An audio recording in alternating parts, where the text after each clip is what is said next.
Cheers. Alright, let's talk. Surgery. Reality check. If you decide that you're ready to allow another human being to cut you up, we're talking about your body now. This is pretty serious business. You want to do some serious research. When I chose my top surgeon, I was very careful. I did a lot of research. I looked at a lot of the end results that had come out of those surgeries. Something that was really important to me was bedside manner. Could I talk to this doctor? Could I say candid things that had to do with my body and my expectations and expect some kind of answer that was real and that didn't piss me off? So if I'm going to come into your office and I'm going to ask you literally to take your tools of your trade and slice up what I have, I need to trust that I'm going to walk out of that feeling pretty good. Now, does that mean I'm going to have perfect? No. Let me give you an example. Look. Alright, when I take my shirt off, there are certain things about my body I really like. So, under my shirt, you can't see these scars, right? Here you can. You can see them here. I stretched them. That was my fault. I was told not to do that, but I had to go back to work, so it was a thing, right? I do have, so when I hold my arms up, I do have a little bit of a, well, I forget what they call them, but it's a little pokey right here, right? So it kind of pokes out, and you see the same thing on the other side, right? Now, I have full flexibility. I can do whatever, right? But you can see the scars, and there are times when I go out like this, but the only time I do it is when I'm in Austin. I will not do it here where I live because it could be dangerous. So here in conservative suburban Houston, I have to be kind of careful with what I show. And I don't go in my front yard like this, that kind of stuff. I have in the middle of the night occasionally to take the trash out, and I really should own this, it's mine, but so the night before I went in and had this surgery done, I want to tell you about, because it has everything to do with what's coming up for me. So the night I went in, my mother and I rented a hotel room in Florida, and because she took me with her to the doctor. And when she got me, we actually had separate hotel rooms. My mother stayed in her room and I stayed in mine. And I was in there by myself, and I went in and the doctor told me to shave all the hair off from under my arms and stuff. And I sat in a hot tub that night, and then I got out and I looked in the mirror and I thought, okay, this is the last time you're gonna see your body like this, because tomorrow everything's gonna change, and you can't ever put it back. So I'm maybe a too profound thinker. I do this. I totally go through these processes in my head. So tomorrow, as soon as the doctor gets done, whatever they do, this has changed forever.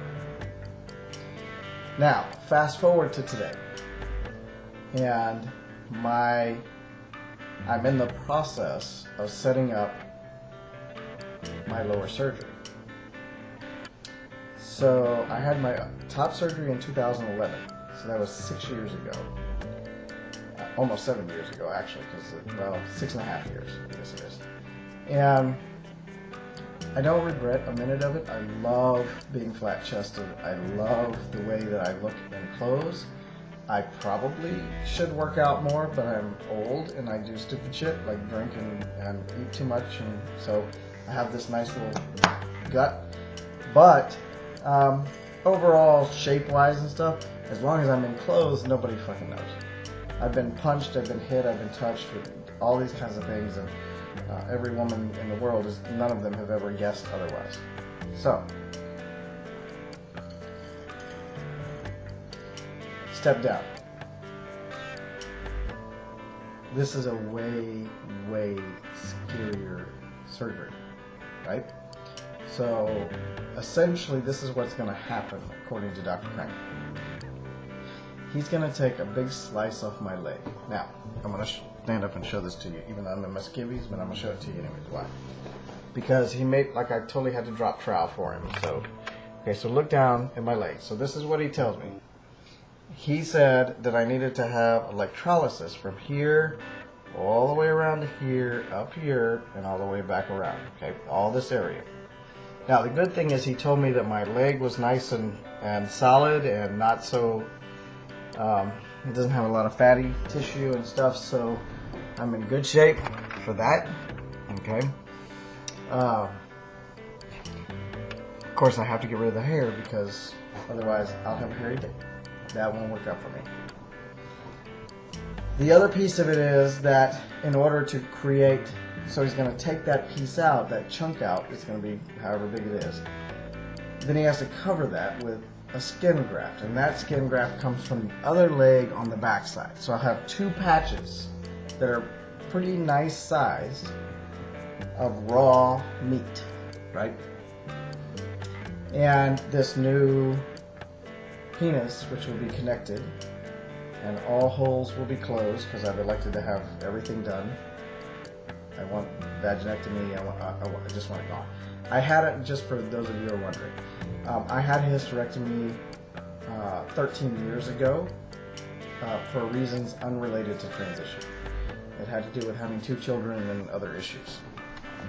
So at least that was a good thing because I didn't have to worry about that because it was already gone.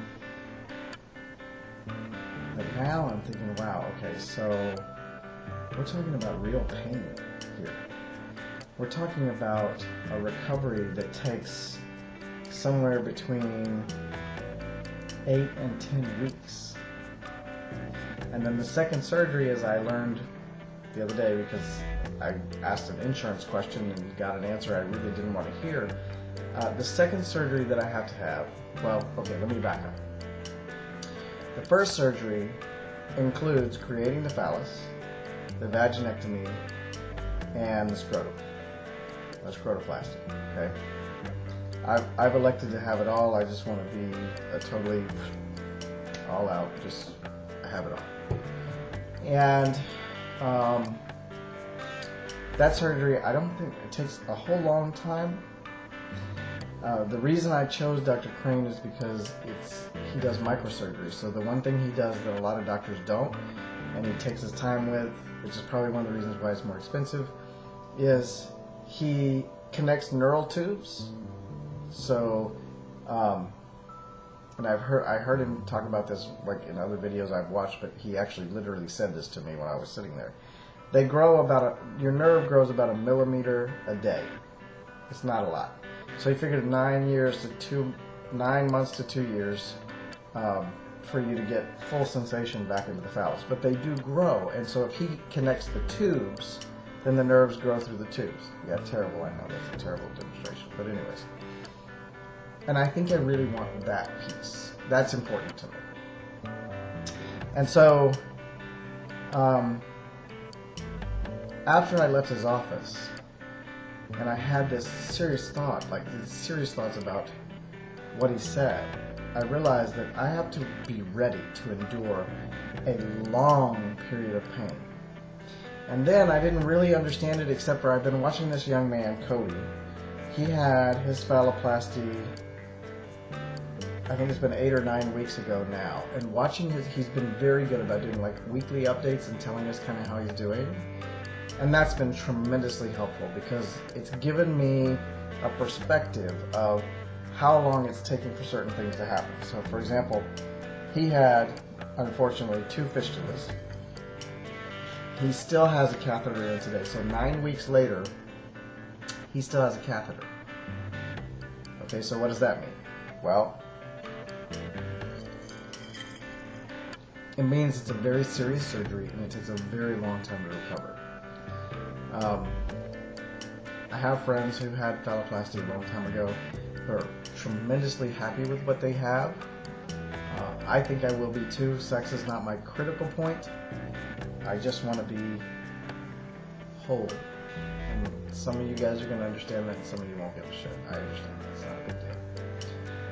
So right now, I'm sort of vacillating between excitement, because I really want to have this done, and a tremendous amount of fear about how much pain there's going to be. Now here's the best part is this. I am only 2.5 hours from Austin. So Dr. Crane said I could have the surgery, I'll spend 5 days in the hospital, and then I can go home. And I can do all my recovery in my own house, which is great because my mom will come. I haven't told her yet, but she'll come. My kids will be here. My friends will be here. Like, I have all these people that will come and take care of me. So I have nothing to worry about. I don't have to go rent some crazy hotel room and live in some strange city for weeks at a time. I can do all of this in my home and at least be comfortable. And for that, I'm truly, truly, amazingly grateful, because I never thought this would even be an option. I thought I was going to have to make all these arrangements and spend all this money, and so that's a great thing. And I guess the way I get through things that are really hard, I've done this my whole life, is I just try to focus on that place beyond the hard part. You know, the part where I wake up and I'm just me, and I get to spend that me the rest of my life. And it sucks. I'm doing it at 40, almost 48 years. Well, I'll be 48 by the time I have the surgery. But it's better than not having it at all for me. I really need this. And there are no words I can use to truly express why it's so important. So I want to document this. I want to help people. If any of you guys are considering this surgery, I think it's critical in my mindset, the way that I operate, for me to know what comes next, each step. So the guys that have been documenting that step piece by piece have been critical to my ability to step forward into this space and be ready to do this. And so I want to give that forward.